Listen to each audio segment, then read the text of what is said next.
يا مساء الخير ومساء يومك يا الأحمر. يا رب يا رب.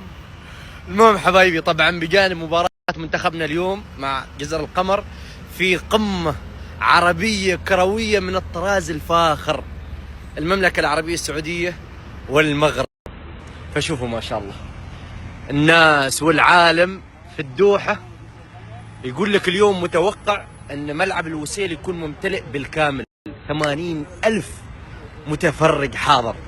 فنصيحة محب أي حد موجود في الدوحة يبي يروح مباراة السعودية والمغرب، استخدم الميترو المجاني مع تذكرتك، وسيلة سهلة سريعة مريحة وتعيش فيها الأجواء بدل لا تروح بالسيارة وتطبق في الزحمة، لأن بيكون يعني حضور جماهير كبير. فاستخدم الميترو ضروري ضروري. يا هلا اروح كاس نجيب يا الله يا اخي يا حبي يا اهل العراق، والله انكم محلين المكان بروحكم الطيبه والله. يا رب الفوز للمنتخب العماني. امين امين يا رب. شوف قول شيء.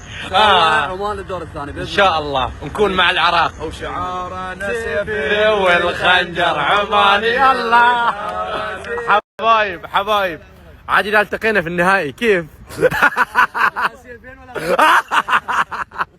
حبايبي يلا الى الملعب ان شاء الله.